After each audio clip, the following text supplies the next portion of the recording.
Salut les amis, c'est Ludo, j'espère que vous allez bien. On se retrouve aujourd'hui pour une nouvelle vidéo. Il va s'agir d'un nouveau 4 BD pour un bon dimanche.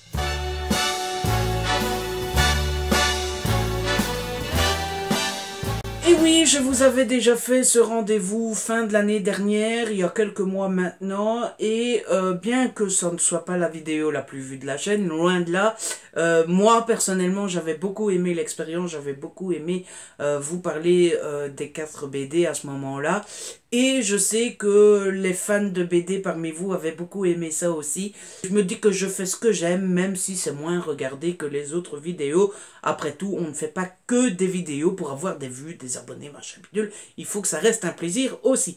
Du coup, cette fois-ci, on ne change pas la formule. J'ai de nouveau 4 BD à vous montrer. Et on va commencer tout de suite, histoire que ça ne soit pas trop long.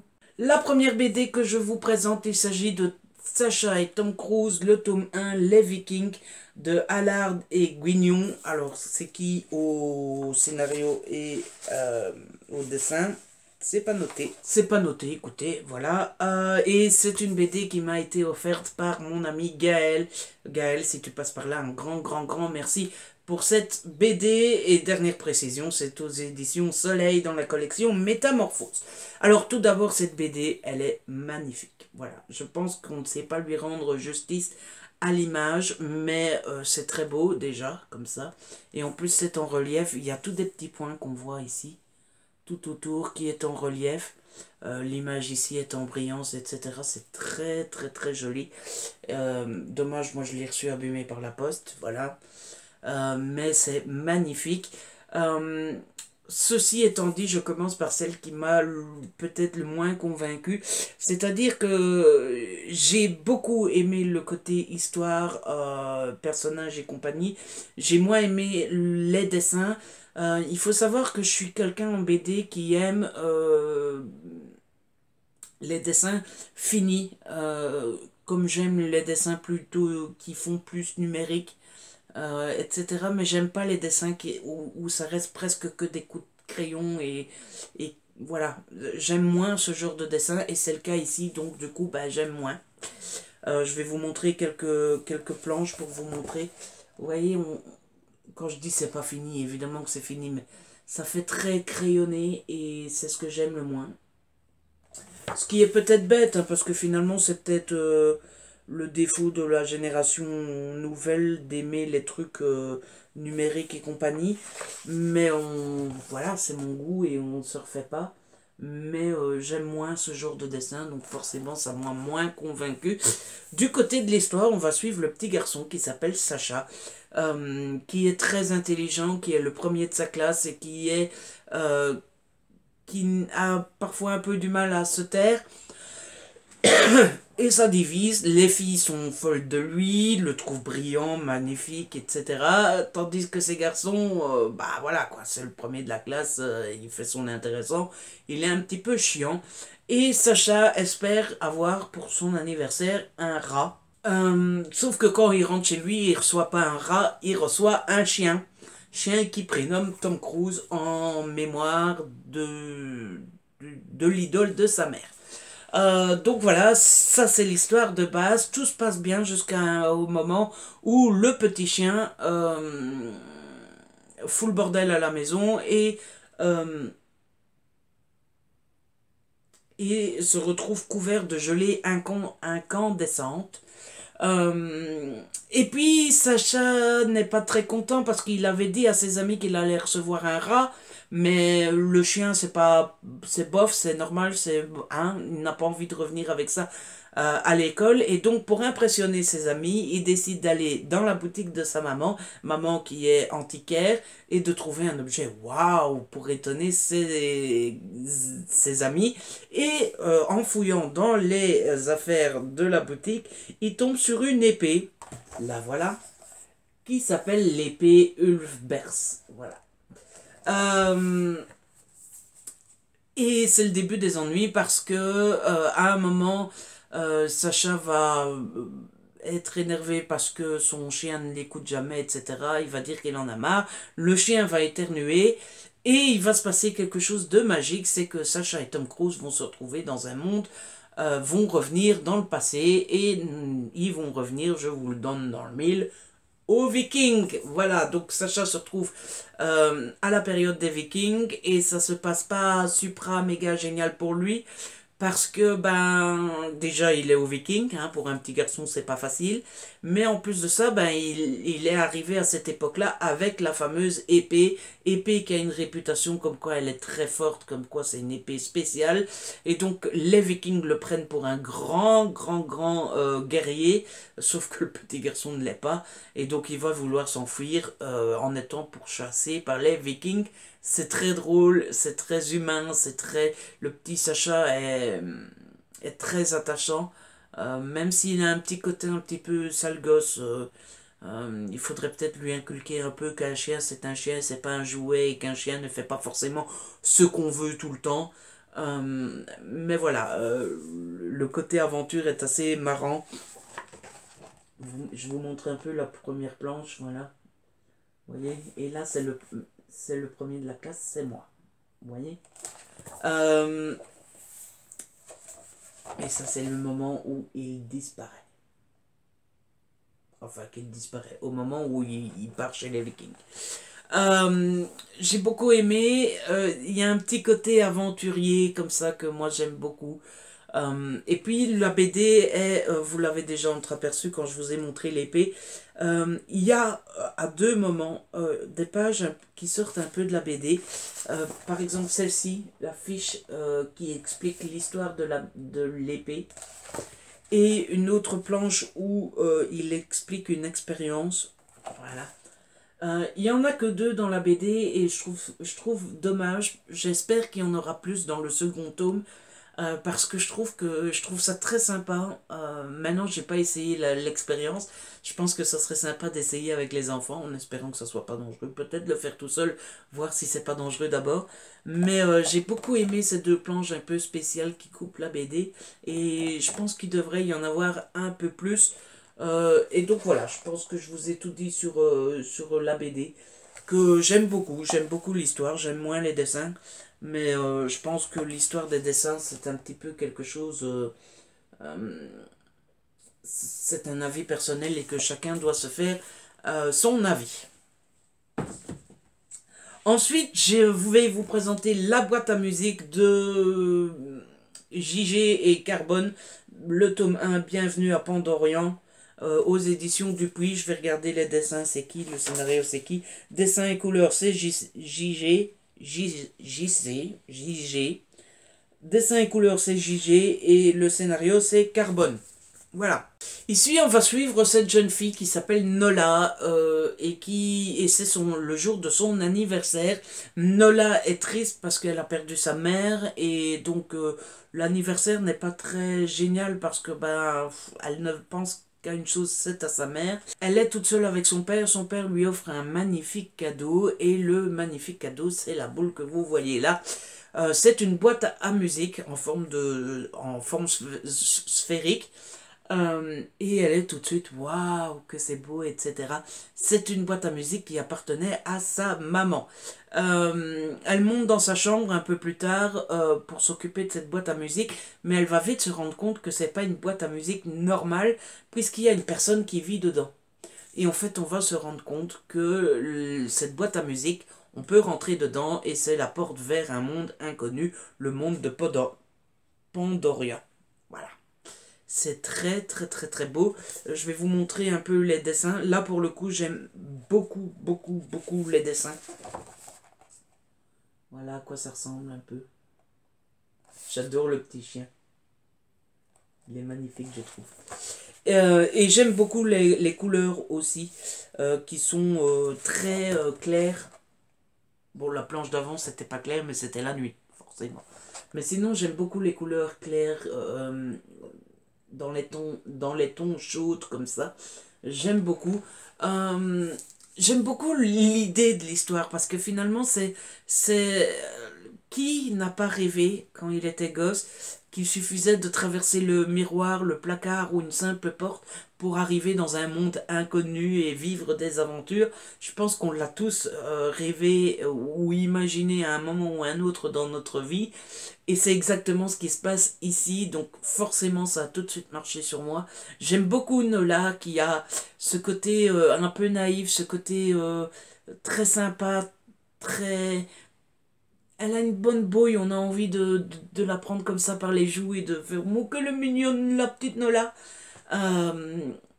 et surtout, j'aime beaucoup le monde qu'on nous présente. C'est très bien fait et c'est une belle création. Surtout qu'il y a des créatures un petit peu spéciales dans ce monde. Je vais vous en montrer une. Euh, le petit point négatif peut-être de cette BD, c'est que ben, dans le monde de Pandorian, il y a des gens bizarres, il y a... voilà, à quoi ça ressemble. Il y a des gens un peu bizarres comme celui-là. Il y a une police spéciale qu'on ne connaît pas. Il y a des us et coutumes propres à ce monde, etc. Et ce qui m'a manqué dans cette BD, ben, c'est que c'est un premier tome qui installe les choses. Mais j'aurais aimé en savoir un peu plus sur ce monde, de comment il fonctionne et comment tout ça se passe. Après, voilà, c'est un premier tome, il faut attendre, à mon avis, et j'en suis sûr, ça va être très bien développé dans les autres tomes, mais c'est ce qui manquait un peu à celui-ci, c'est qu'on entreperçoit quelques trucs, mais on ne voit rien en détail. La fin est très réussie parce que toute l'histoire de ce premier tome est clôturée de façon assez convaincante, et il y a des pistes, de nombreuses pistes pour des suites, et franchement j'ai vraiment hâte de lire la suite parce que bah, c'est un petit coup de cœur quoi. Il n'y a que ce petit détail du manque de détails qui fait que c'est pas un coup de cœur, mais franchement on n'y passe pas loin et je pense que le tome 2 sera forcément un coup de cœur. Ensuite, je vous présente un coup de cœur. Il s'agit du Voleur de souhaits de Loïc Clément et Bertrand Catignol. C'est aux éditions Delcourt et cette BD-là m'a été offerte par Ibidou, la copine Ibidou. Je vous mets en lien en barre d'infos le lien vers son blog. Et là, encore une fois, voilà. Il me semble que cette BD, je l'avais remarquée pour la première fois chez Piketty Bookin, mais je me trompe peut-être. Et je l'avais tout de suite rajouté dans ma wishlist et Bidou me l'a offert pour Noël. Ici, on va suivre l'histoire de Félix, qui est un jeune garçon et qui fait quelque chose depuis qu'il est tout jeune. Il vole les souhaits des gens. C'est-à-dire que dans ce monde, à chaque fois que quelqu'un éternue, il y a une bulle qui sort de son éternuement avec un dessin qui représente son souhait. Et Félix s'amuse à récupérer tous les souhaits dans des bocaux. Et voilà, tout se passe bien dans le meilleur des mondes, c'est son truc, il adore ça, jusqu'au moment où il va rencontrer une jeune fille qui a d'exceptionnel que bah, quand elle éternue, il n'y a pas de souhait qui sort. Et donc Félix est très attiré par ça et trouve ça bizarre. Et donc va la suivre jusqu'au moment où la fille va trouver ça un peu chelou. Et ils vont se rencontrer. Et là commence la belle histoire. J'adore, mais j'adore cette BD. Je trouve les dessins magnifiques. Mais vraiment magnifiques. Donc ça c'est un souhait. Voilà. Que Félix vient d'enfermer dans un bocal. Je trouve les dessins magnifiques, j'adore les couleurs qui sont très claires dans des tons clairs comme ça, j'adore. Voilà. Et donc en fait, j'aime beaucoup cette BD parce qu'elle est très poétique et très belle et très magnifique parce que c'est la rencontre entre deux personnages qui n'attendent rien de la vie, qui n'ont pas forcément de souhaits ou de rêves. Et c'est triste au fond. Et puis au moment où ils vont tous les deux se rencontrer, ils vont se rendre compte qu'au fur et à mesure qu'ils se fréquentent, eh ben, il y a un souhait qui arrive. C'est magnifiquement orchestré, c'est magnifiquement amené, c'est très beau, c'est très poétique. Je me répète, mais c'est poétique à mort. La particularité de cette BD, c'est qu'il n'y a pas, ou presque pas, de bulle de dialogue. Voilà ce que ça donne. Vous avez l'histoire dans des carrés, comme ça. Mais presque pas de bulles de dialogue. Et quand vous avez des bulles, c'est souvent des dessins. Donc voilà, c'est vraiment le strict minimum comme dialogue. Regardez, il n'y en a presque pas. Donc c'est très particulier, mais ça participe, je trouve, à la poésie de l'ensemble. C'est juste magnifique, voilà. Le seul défaut, c'est que c'est très court, ça ne fait que 34 pages. Et franchement, on ne demande qu'une chose, c'est de rester plus longtemps dans cette BD. Mais moi, ça m'a touché dans mon petit cœur d'artichaut. Donc franchement, je vous le conseille. C'est très beau. Ensuite, j'ai lu Journal d'un enfant de lune de Chamblin et Nalin aux éditions Kennes. Alors là, c'est aussi une BD magnifique que j'ai eu la chance de pouvoir faire dédicacer à la foire du livre récemment. Voilà. Ici, on va suivre l'histoire de Morgane qui a 16 ans et qui déménage avec ses deux parents. Forcément, comme toute adolescente, elle n'est pas contente parce que faire déménager une adolescente, c'est pas bien. C'est pas bien. Non. Donc elle n'est pas contente, elle est très en colère. Et elle se retrouve dans la chambre de l'ancien propriétaire qui a laissé dans cette chambre, derrière un radiateur, un journal intime où il raconte sa vie. Et en fait, ce garçon qui s'appelle Maxime, dont on voit la photo ici, est atteint d'une maladie rare. Je vais vous trouver le nom. Il est atteint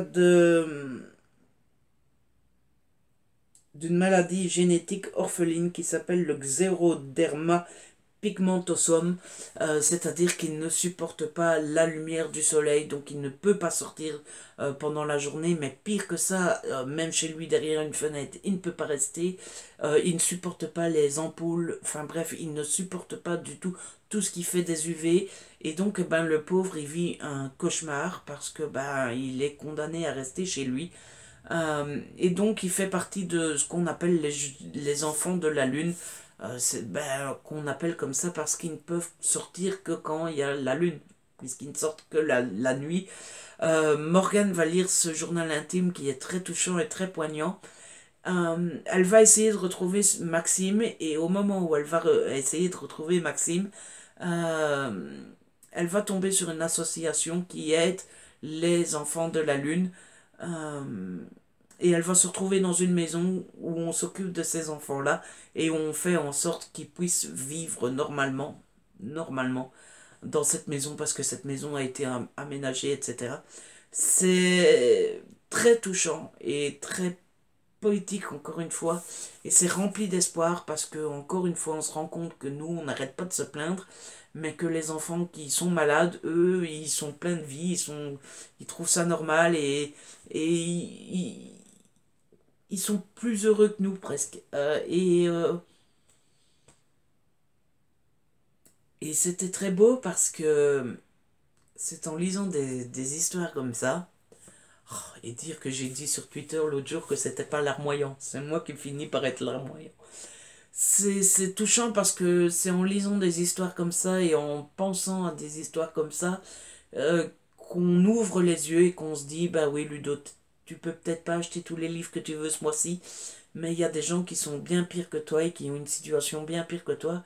Et, euh, et quand on pense à des gosses, alors les adultes aussi, mais les gosses c'est encore plus touchant. Quand on pense à des gosses qui sont malades, qui sont fortement malades, ou à des gosses qui ont des problèmes médicaux qui leur empêchent de vivre leur vie comme ils voudraient et comme ils vous l'entendent, c'est très triste et moi ça me touche énormément. Les dessins sont magnifiques, mais vraiment magnifiques et très bien réussis. Euh, voilà. J'aime beaucoup, beaucoup, beaucoup ces dessins. J'adore les couleurs utilisées. Les pages sont glacées à mort. Tout ce que j'aime. Il y a une différence de couleurs. Donc les couleurs, comme je viens de vous montrer, c'est quand on est dans le présent. Et puis quand on évoque le passé, les pages sont orangées comme ça. Pour faire la différence. Puisque bah, on parle de l'histoire de Maxime. Et donc on va dans le passé de Maxime. Quand on arrive à la fin du journal intime de Maxime, on a très peur, parce qu'il révèle quelque chose qui fait peur. Je vous laisserai deviner la fin vous-même. Mais franchement, c'est une BD qui m'a énormément touché et qui fait réfléchir qui nous montre que il y a des plus malheureux que nous et qui nous montre aussi que on n'y pense pas tous les jours, mais il y a des malheureux autour de nous. Et moi, ça m'a beaucoup touché. Attention, j'ai l'air ému comme ça et larmoyant, mais la BD ne l'est pas du tout. C'est pas triste, c'est pas larmoyant, c'est pas... Au contraire, c'est magnifique, c'est très touchant, c'est rempli d'espoir, c'est un énorme coup de cœur. Franchement, foncez sur cette BD. Et voilà, c'est sur cette magnifique BD que se termine ce nouveau rendez-vous de 4 BD pour un bon dimanche. J'espère que je vous ai donné envie de lire ces 4 BD parce que elles m'ont toutes plu pour des manières différentes, mais parce qu'il y a de l'aventure, parce que c'est drôle, parce que c'est poétique, parce que c'est très touchant. Mais je vous les conseille toutes les 4. Franchement, j'ai passé d'excellents moments encore une fois. Si cette vidéo vous a plu, n'hésitez pas à la liker, à la partager. N'hésitez pas à me laisser un petit commentaire. Si ce n'est pas encore fait, abonnez-vous, c'est gratuit et ça fait plaisir. On se retrouve très vite pour une nouvelle vidéo. D'ici là, prenez soin de vous et de ceux que vous aimez. Ciao.